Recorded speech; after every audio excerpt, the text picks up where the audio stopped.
Stop. Not because I'm asking you to, because the air itself just tightened around your name. You felt it, didn't you? That moment when the whole town leaned the same direction, when every whisper synchronized, when smiles went stiff, doors closed soft, and suddenly the math didn't add up anymore. Not one person, not two. The entire place aligned like a firing squad that learned your schedule.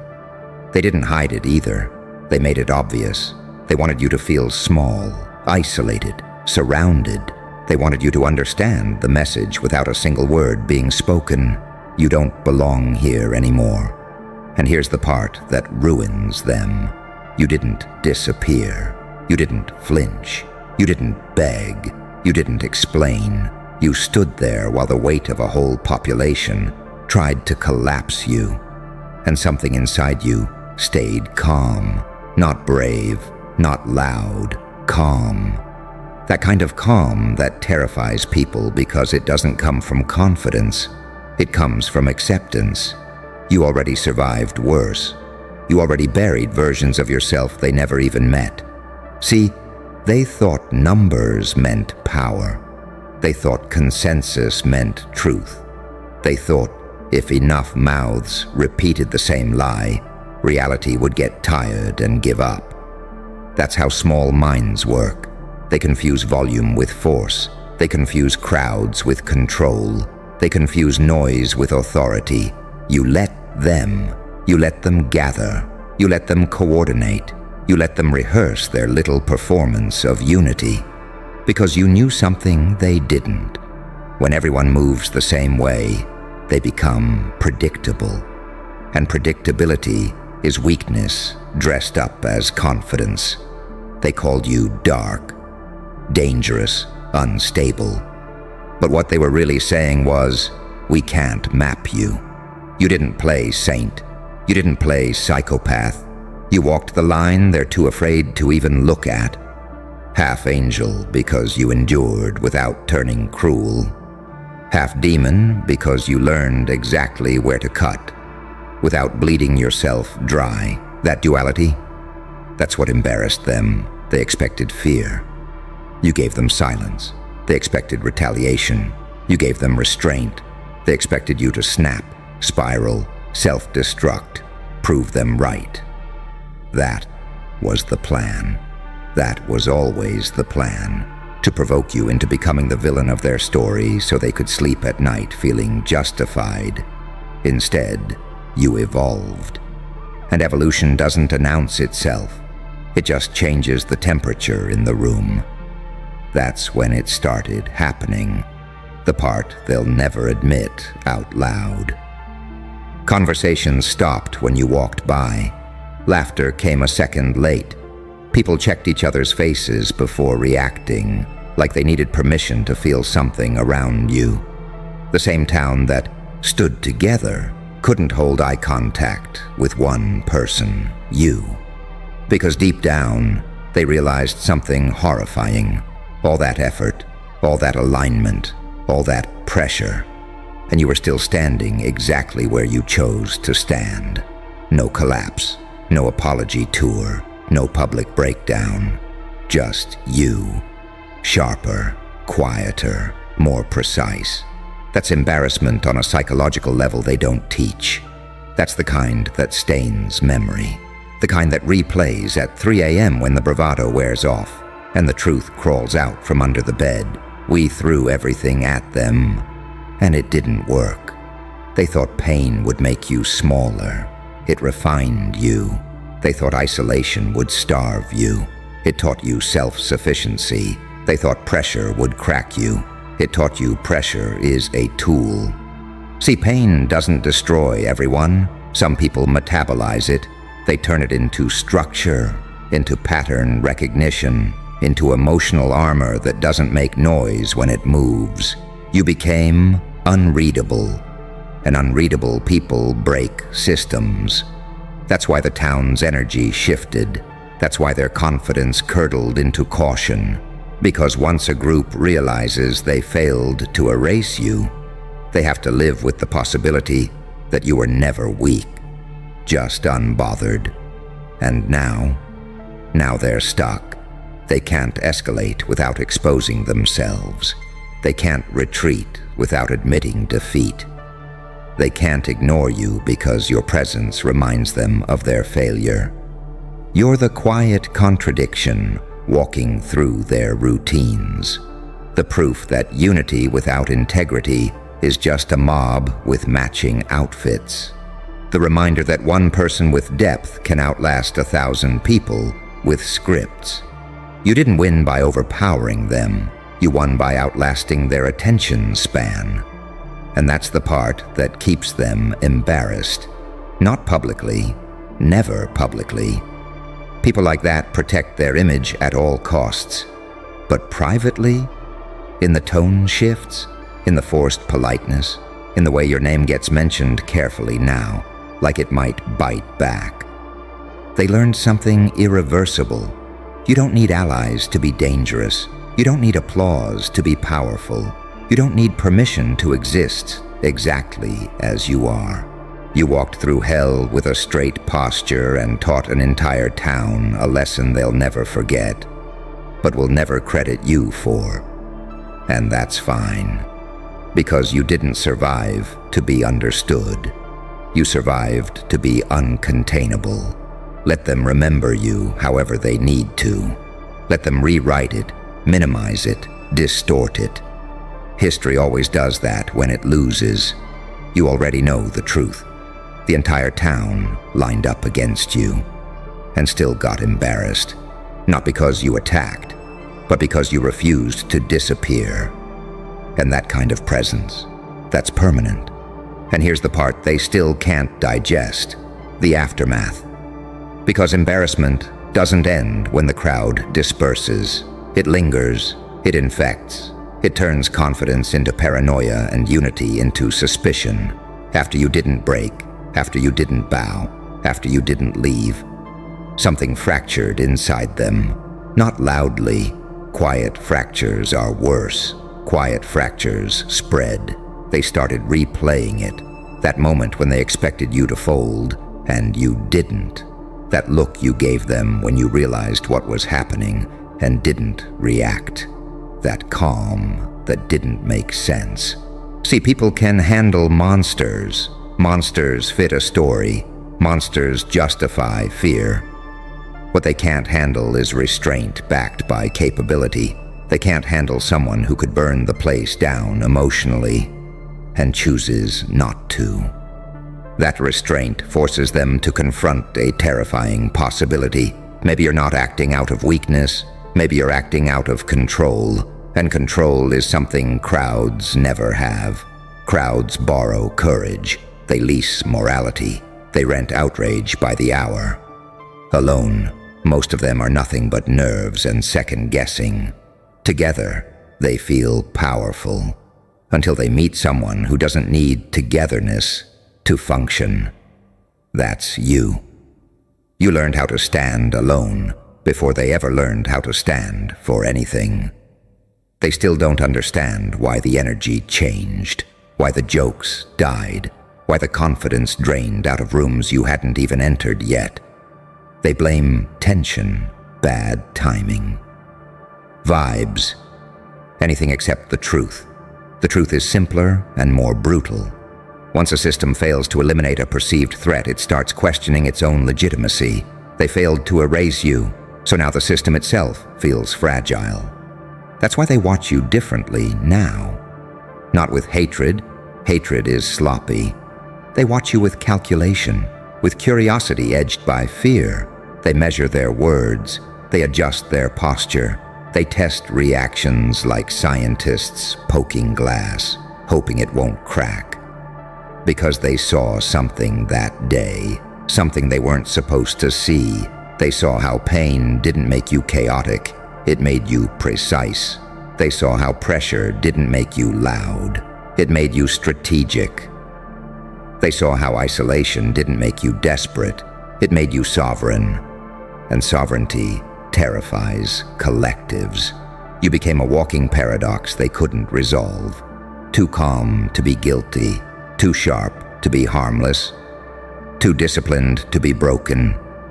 You don't fit their moral boxes, so they can't categorize you, and anything that can't be categorized becomes mythologized, then avoided. That's when the quiet rules started forming around you. Don't provoke them, don't gossip too loudly, don't underestimate them again. No meeting minutes, no announcement, just instinct, just survival logic kicking in. Because on some primal level they understood whatever made you survive that moment wasn't normal resilience. It was adaptation, and adaptation is what predators do, not prey. You didn't become cruel, you didn't become bitter, you became clear about people, clear about patterns, clear about how fast morality collapses when convenience walks in the room. That clarity stripped away illusions you didn't even know you were carrying. You stopped needing approval, stopped needing closure, stopped needing to be seen as good. You realized something revolutionary. Being misunderstood by people who tried to erase you is not a flaw. It's confirmation that you outgrew the environment. And environments hate that. That's why the town still feels off. Why the air tightens when you show up. Why people sense something unfinished even though nothing is happening. They know a line was crossed, but they don't know which one. They know they gambled and lost, but they can't figure out how badly. You became the living reminder that consensus doesn't equal correctness, that majority doesn't equal strength, that silence can be louder than screams when it's backed by certainty. You're not the villain of their story anymore. You're the unresolved anomaly, the one they can't explain to newcomers without sounding unhinged, the one they mention vaguely, carefully, with disclaimers and half-truths. Oh, them. Yeah, that situation was complicated. Complicated is what people say when they don't want to admit they were wrong. And you don't correct them. You don't need to, because the real shift happened inside you. After the embarrassment faded for them, something permanent locked into place for you. A knowing, a stillness, a sense that no crowd will ever feel as intimidating again. Once you felt the weight of an entire town try and fail to break you, everything else feels lighter. Arguments feel small, threats feel theatrical, disapproval feels irrelevant. You've already stood in the center of collective rejection and walked out intact. That does something irreversible to the nervous system. It recalibrates fear. It teaches you exactly how much pressure you can take before anything actually matters. And now you move differently. Not aggressively, not defensively, deliberately. You let people reveal themselves. You let situations unfold. You don't rush to correct narratives that will collapse on their own. You've seen how fast a crowd can turn, how fragile loyalty is when comfort is threatened. You don't romanticize unity anymore. You respect competence, awareness, self-command. They thought embarrassment belonged to you. But embarrassment is what happens when reality doesn't obey expectations, and reality chose you. So let them live with it. Let the town carry that quiet, itchy memory of the time they aligned against one person and lost control of the outcome. Let them remember the discomfort of realizing power isn't always loud, and danger doesn't always snarl. You don't need revenge. You don't need validation. You don't need witnesses. You already crossed the threshold most people never survive consciously. The entire town lined up against you and still got embarrassed, not because you fought back, but because you didn't need to. And once someone understands that kind of power, they never walk the same again. And what they never prepared for, the part that really dismantled them, was the silence after. Not the silence you make, the silence that forms around you. Because when a crowd fails, it doesn't explode, it decays. It starts doubting itself in fragments, one person at a time. A glance here, a pause there. Someone wonders if they went too far. Someone else wonders if they followed the wrong voice. Someone else starts quietly respecting you while publicly pretending nothing happened. That's how power actually shifts, not with applause, with discomfort. They replayed the event differently in their heads. Some told themselves you were lucky. Some said you were protected. Some decided you were dangerous. Some decided you were untouchable. None of them agreed, and that disagreement poisoned their unity. Because unity only works when the story stays clean. And your existence ruined the story. You were supposed to be crushed. You were supposed to shrink. You were supposed to leave. Instead, you stayed. Not loudly, not defiantly. You stayed unaltered. That's what embarrassed them the most.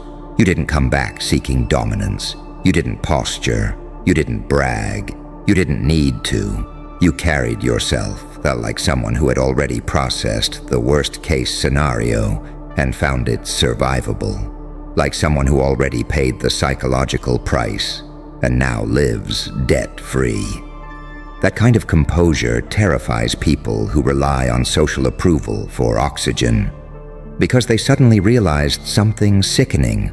All that pressure, all that collective hostility, all that moral performance. And you walked away with more clarity than before. More control, more restraint, more depth. They gave you the exact conditions required to become something they couldn't handle. That's the paradox they choke on. They tried to turn you into a lesson. You turned them into data. You learned how fast loyalty collapses when fear enters the room. You learned who speaks when they feel powerful and who goes quiet when consequences appear. You learned how morality bends when the group needs a villain to stay bonded. You didn't lose faith in people. You outgrew illusions about them. And once illusions die, leverage is born. That's why your presence still rattles them, even when nothing is happening, even when you're doing nothing at all. They sense it, that you're not reacting emotionally anymore, that you're watching patterns instead of personalities, that you're operating from a layer they don't have access to. They feel seen, and not in a flattering way, because you no longer need them to reveal themselves. They do it automatically now. They over-explain, they hedge, they soften their tone around you. They test boundaries with jokes that don't land. They scan your face for reactions they don't get. You're not hostile, you're not warm, you're neutral. And neutrality backed by awareness is devastating. You became the mirror they didn't consent to. Every time they try to minimize what happened, the discomfort resurfaces. Every time they try to act like you're ordinary, the memory contradicts them. Ordinary people don't survive collective rejection without internal collapse. Ordinary people don't get sharper under pressure. Ordinary people don't force entire environments to recalibrate. You do. That's why the town changed. Not structurally, psychologically. The rules got quieter, the confidence got thinner, the hierarchy got nervous. People stopped assuming they were safe just because they were many. They learned something ancient that day. Crowds fail against individuals who've already faced annihilation internally. You already met your worst fear, and you didn't flinch. That does something irreversible to you. You no longer confuse safety with comfort. You no longer confuse belonging with truth. You no longer confuse popularity with power. You understand now that being alone is only dangerous when you don't know who you are. Once you do, solitude becomes a weapon. Silence becomes armor. Patience becomes threat. They tried to isolate you. They clarified you. They tried to shame you. They stripped you of shame. They tried to make you disappear. They etched you deeper into the environment than ever before. And now, they're left managing the residue of their own failure. The awkwardness, the second guessing, the quiet realization that if they misjudged you this badly, what else have they been wrong about? That question spreads quietly, ruthlessly. You didn't just survive the alignment against you. You destabilized the system that required alignment to function. And the best part, the part that still eats at them, is that you didn't even need to win. You simply endured with awareness intact. No speeches, no revenge, no dramatic exit. Just presence, calm, unmoved. The kind of presence that forces others to confront the limits of their influence. The entire town lined up against you, and still got embarrassed, because they learned too late that power isn't decided by numbers. It's decided by who remains whole when everything else tries to fracture them. And you walked through it, collected what mattered, discarded what didn't, and emerged carrying something rare, something permanent. A nervous system that knows it can survive anything social. A mind that sees patterns before they speak. A spine that doesn't bend for approval. That's not something they can take back. That's not something they can gossip away. That's not something they can ever forget. They tried to erase you. Instead, they taught you exactly how untouchable you really are. And here's the layer beneath all of it, the layer they never even realized you reached. Because while they were busy managing optics, you were restructuring identity. They were reacting to what they thought you were. You were shedding what you never needed to be. That's the moment you crossed from survival into authorship. You stopped asking, why did they do this? You started asking, what did this reveal? And the answers rewired you. You saw how fast people outsource their conscience when a group offers cover. You saw how righteousness becomes a costume the moment accountability disappears. You saw how cruelty hides behind smiles when it thinks it has witnesses instead of consequences. And instead of becoming cynical, you became accurate. Accuracy is dangerous. Accuracy means you don't personalize betrayal anymore. You don't dramatize rejection. You don't mythologize enemies. You simply log behavior, update expectations, and move accordingly. No rage, no despair, just calibration. That's why their embarrassment deepened over time instead of fading. Because embarrassment usually passes when the target reacts, cries, fights, implodes, leaves. You gave them none of that. You denied them the emotional payoff that justifies the attack in their own heads. You forced them to sit with it. And sitting with it is unbearable for people who rely on external validation to feel real. So they started inventing stories. You felt that too. The subtle narrative shifts, the quiet edits, the reframing. One day you were the problem, the next day it was miscommunication. One day you were dangerous, the next day it was overblown. That's not growth. That's damage control. They weren't evolving, they were coping. You, on the other hand, were integrating. You integrated the pain without letting it define you. You integrated the anger without letting it drive you. You integrated the darkness without letting it rot you. That's the angel-demon paradox they'll never understand. You didn't purge the dark. You disciplined it. You didn't kill the light. You armored it. You became someone who can hold contradictions without collapsing. Someone who can be gentle without being naive. Someone who can be lethal in capability and still choose restraint. That scares people more than aggression ever could.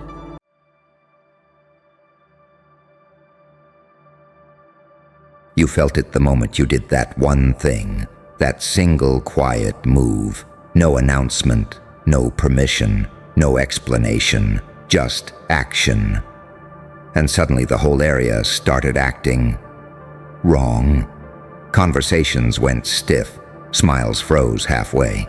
People started checking over their shoulders like the walls had ears, like reality itself just flinched. That's when you knew. You didn't just change a situation, you disturbed a pattern. See, the world is trained to survive predictability. It eats routines for breakfast. It sleeps comfortably when it can label you, define you, reduce you to something safe. But the second you did that one thing, the one they didn't expect, the one that didn't fit your profile, you became a glitch, a contradiction walking around in human skin. And contradictions terrify systems. You didn't raise your voice. You didn't threaten anyone. You didn't explain yourself. You just moved differently. That's what made it weird. People don't panic when you're loud. They panic when you're silent and decisive, when you don't react the way pain trained you to, when you don't bleed on cue, when you don't collapse where you were supposed to. That's when their instincts start screaming that something ancient just woke up. They felt it before they understood it. You walked into rooms and the temperature changed, not because you were aggressive, but because you were unbothered. And nothing unsettles insecure minds more than someone who isn't seeking approval, forgiveness, or applause. You weren't trying to dominate the room. You simply didn't ask it for permission to exist. That's saint energy and psychopath energy fused into one body. You see, saints are dangerous because they endure. Psychopaths are dangerous because they don't hesitate. You learned to do both. You learned how to suffer without breaking, and how to move without warning.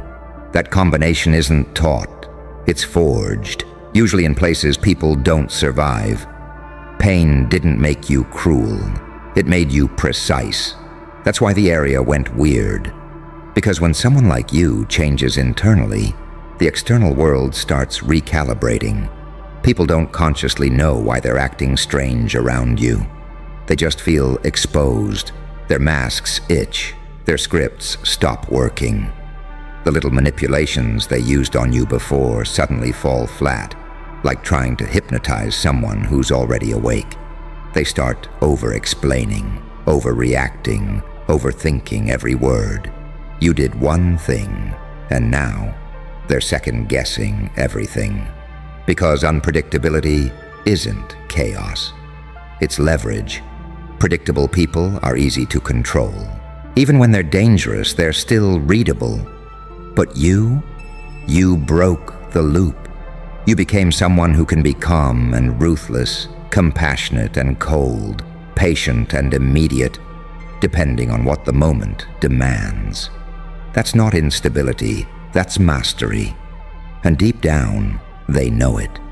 They sense that you're no longer operating on emotion alone, that you've evolved past reaction, that you don't need to win arguments, you just need to remember who you are, that you don't chase validation. You let reality come to you and explain itself. That's why small things started happening. People avoiding eye contact, old enemies suddenly being polite, allies getting nervous, rooms going quiet when you enter. Not because you're threatening, but because you're no longer explainable. You used to be pain-driven, now you're purpose-driven.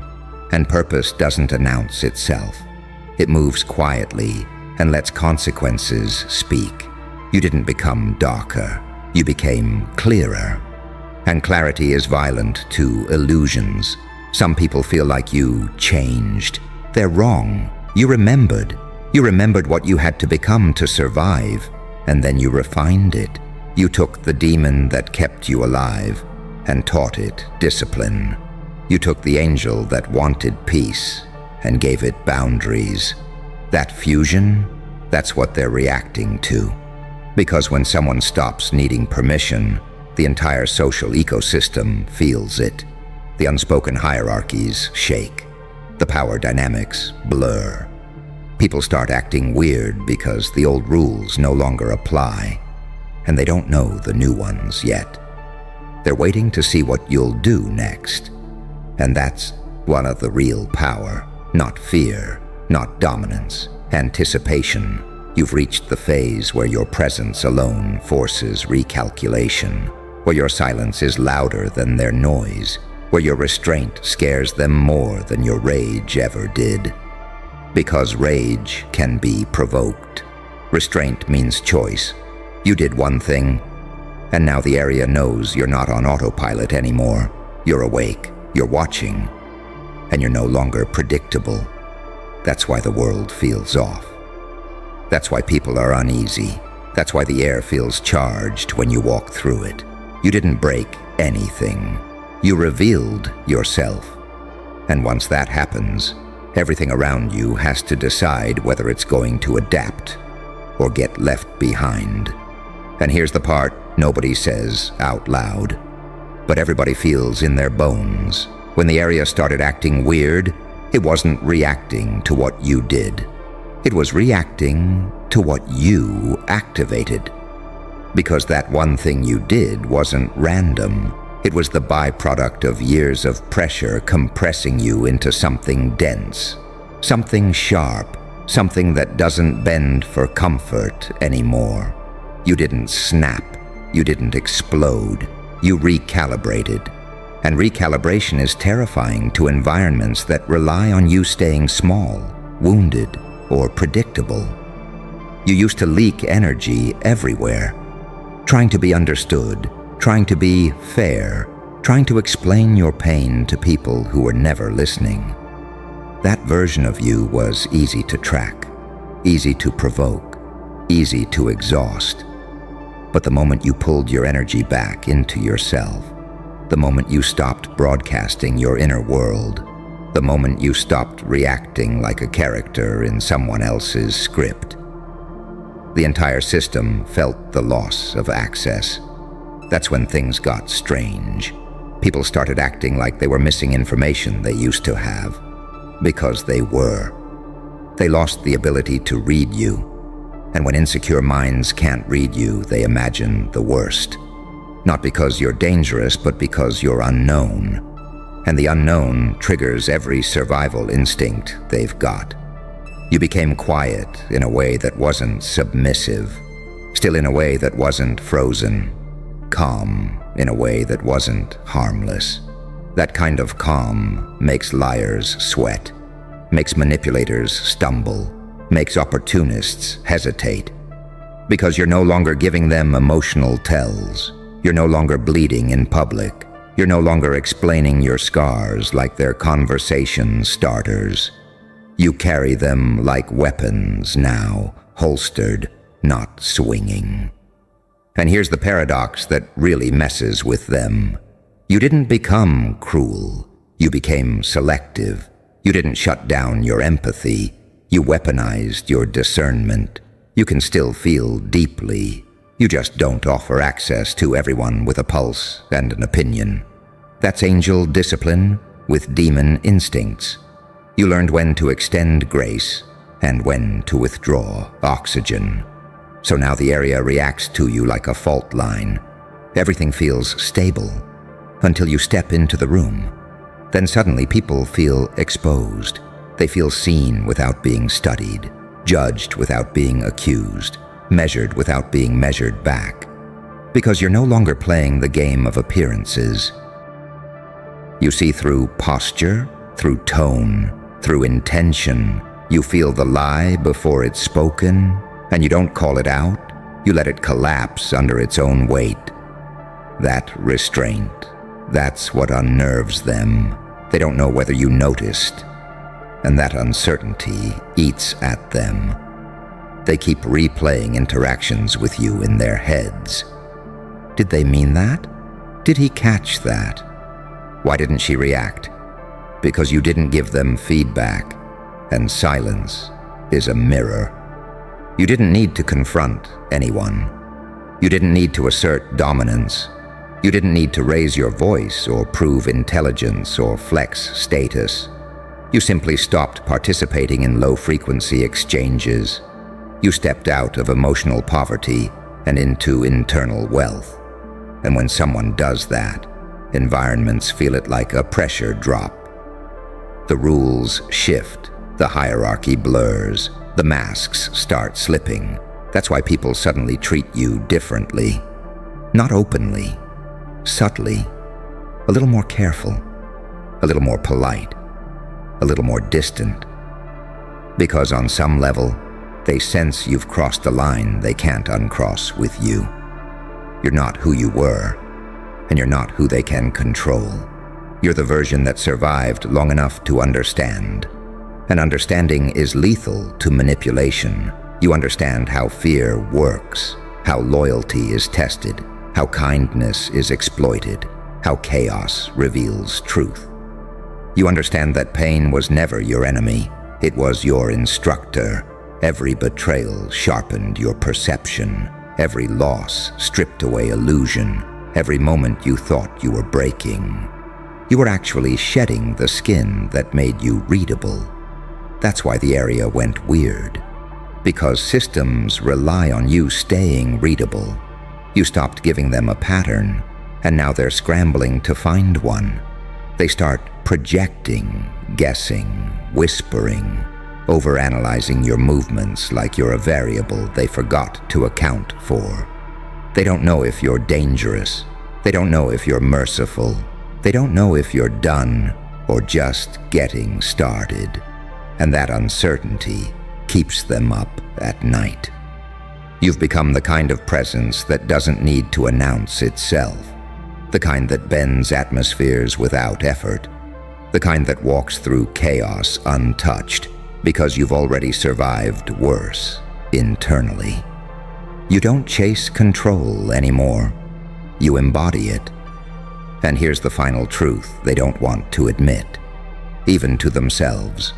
The area didn't start acting weird because you did something wrong. It started acting weird because you did something right. You aligned, you consolidated, you stepped into coherence. And coherence disrupts dysfunctional systems like a shockwave. So let them act strange. Let them hesitate. Let them recalibrate. You're not here to comfort environments that thrived on your confusion. You're here as proof that evolution doesn't ask permission. And once someone like you changes, the world doesn't stay normal around them ever again. And the strangest part? You didn't even try to shake anything up. That's what makes it so unsettling. You weren't plotting. You weren't scheming. You weren't trying to send a message. You simply acted in alignment with who you've become instead of who you were trained to be. And alignment is louder than rebellion ever could be. You stopped over-explaining yourself, stopped softening your truth to keep others comfortable, stopped reacting like your worth was negotiable. And the moment you did, the environment started malfunctioning. Because most places, most circles, most systems are built on an unspoken agreement. You play your role, and they'll tolerate your existence. You stay emotional, they stay in control. You stay predictable, they stay calm. You stay hungry for approval, they stay powerful. You violated that agreement without signing a new one. That's why people don't know how to treat you now. They're used to versions of you that needed something: validation, belonging, safety, explanation. But this version doesn't need, it chooses. And choice changes the entire power dynamic. They can feel that you're no longer scanning the room for acceptance. You're scanning for truth, for alignment, for resonance. And when you don't find it, you don't complain. You disanger. That withdrawal is louder than any confrontation. Because when someone stops needing you, you lose leverage. And when enough people sense that they've lost leverage over you, the whole atmosphere tightens. Conversations become careful. Jokes become filtered. People start watching their tone, their timing, their distance. not because you threatened them, because you no longer flinch. You used to absorb disrespect and transmute it into self-doubt. You used to swallow discomfort to keep the peace. You used to negotiate your own boundaries like they were optional. But now your boundaries don't argue. They exist, quiet, immovable, non-negotiable. That's why the room feels heavier when you enter, not darker, denser. You carry weight now, not ego weight, gravity. The kind that comes from surviving things that would have erased weaker versions of you. The kind that comes from sitting alone with your thoughts long enough to know which voices are yours and which ones were planted there to keep you small. You stopped confusing noise for truth, and that clarity makes chaotic environments unstable. People sense that you're no longer driven by emotion alone. You still feel, but you don't hemorrhage. You still care, but you don't chase. You still love, but you don't beg. That balance is rare, and rarity disrupts averages. You've become an anomaly. An anomaly doesn't have to do anything to change the equation. Its existence does that automatically. That's why the energy feels off, why people are acting strange, why some are drawn to you while others instinctively back away. Because on a subconscious level, they recognize that you're no longer operating on the same frequency. You don't move fast. You don't move loud. You move true. And truth is uncomfortable to those who survive on distortion. They start wondering what you know, what you see, what you've figured out. They replay past moments, realizing you were watching when they thought you were distracted, listening when they thought you were checked out, calculating when they assumed you were emotional, because pain sharpened you. It taught you how to read silence, how to notice micro-shifts, how to sense intent behind words. You learn to listen to what people don't say, and that makes you dangerous in a world full of half-truths. But here's the twist that keeps them guessing. You're not hunting anyone. You're not seeking revenge. You're not out to expose. You're not trying to dominate. You're just no longer available for nonsense. And that absence of drama, that refusal to engage, that calm, grounded, unshakable presence, that's what unsettles them the most. Because chaos knows how to fight chaos. But it doesn't know how to fight someone who's already made peace with themselves. You've integrated the darkness instead of pretending it isn't there. You know what you're capable of, and because you know, you don't have to prove it. That self-awareness creates a restraint that feels ominous to those who act on impulse. They don't know whether you're merciful or simply patient. And patience feels like a countdown to people who live in fear. So the area keeps acting weird, not because you're changing it deliberately, but because it's adjusting to the fact that you won't bend anymore, that you won't shrink, that you won't betray yourself to keep others comfortable. You became internally aligned. And alignment radiates. It forces decisions. It exposes fractures. It reveals who can stand in your presence, and who can't. You didn't create tension. You revealed it. You didn't disrupt peace. You exposed false harmony. And now everything around you has a choice. Evolve to meet you, or reveal itself by reacting. Either way, you keep walking, calm, clear, unapologetic. Because once you do that one thing, once you choose yourself without asking permission, the world never feels normal around you again. And it's not because you're cursed, it's because you're no longer asleep. And once you're awake like this, there's no pretending you didn't feel it. You feel the way streets seem quieter when you pass through them. How laughter dies down just a notch. How people suddenly become aware of their own posture, their own tone, their own intentions. You didn't demand respect. Respect reorganized itself around you. That's the part they can't articulate. They just know something changed, and they can't trace it back to a single moment without admitting it was you. You stopped negotiating your presence. Before, you used to enter rooms carrying invisible apologies for your intensity, for your depth, for your silence, for your intelligence, for your scars.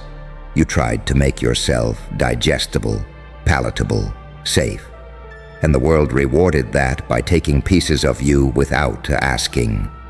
But that one thing you did, that moment you chose not to explain, not to chase, not to soften, not to react. That was you reclaiming ownership of your own energy.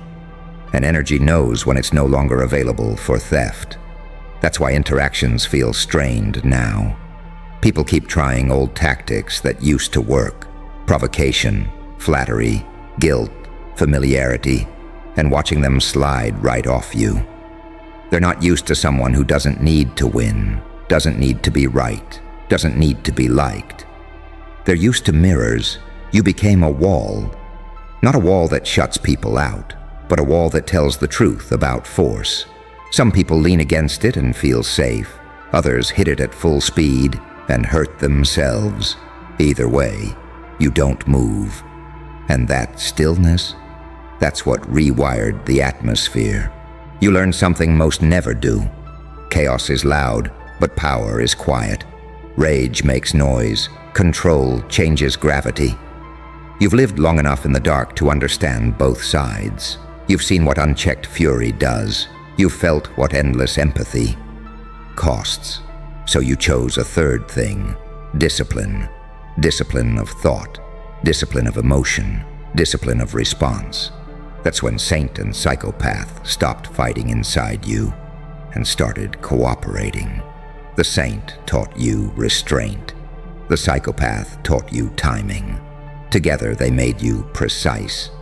So now when someone disrespects you, you don't flare up. You don't freeze. You clock it, file it, and adjust your distance accordingly. That scares people more than confrontation ever could. Because distance is a verdict. Silence is a conclusion. They don't get closure with you anymore. They get consequences. And consequences don't announce themselves. You can feel the shift in how information moves around you. Things reach you faster. Whispers travel ahead of you. Decisions get made in rooms you're not in, but about you. Not because you're plotting, but because you're no longer passive. You became a variable. And variables make planners nervous. They don't know if you're observing, preparing, or simply uninterested. They don't know if you're 10 steps ahead or completely detached. And the truth? Sometimes you're both. That duality is what unbalances them, because they can't pin you to a single narrative: hero, villain, victim, threat, savior. You don't confirm or deny, you let them project. And projection reveals more about them than anything you could ever say. That's another thing you learned through pain. People tell on themselves when you stop filling the silence for them, when you stop correcting their assumptions, when you stop clarifying your intentions. You let them talk, let them assume, let them reveal. And suddenly the weirdness makes sense. The awkward pauses, the forced politeness, the sudden defensiveness, the unearned hostility. They're reacting to themselves, reflected back by your calm. You're no longer absorbing the chaos of the room. You're letting it circulate without you.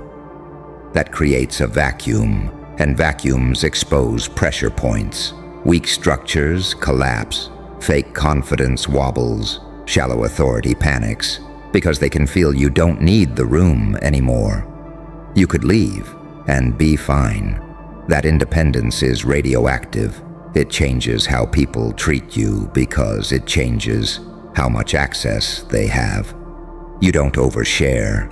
You don't explain your next move. You don't emotionally invest in people who haven't earned proximity. And that selectiveness, that's the final nail in the illusion. You used to be available. Now you're intentional. Availability made you useful. Intentionality makes you powerful. So yes, the area started acting weird. Not because you became hostile, but because you became sovereign. You took back authorship of your own nervous system. You stopped letting external chaos dictate internal weather. You became centered, and centered people disrupt off-balance worlds. Some will feel drawn to you, not romantically, not socially, but existentially. They'll want to be near your calm. Others will feel irritated without knowing why.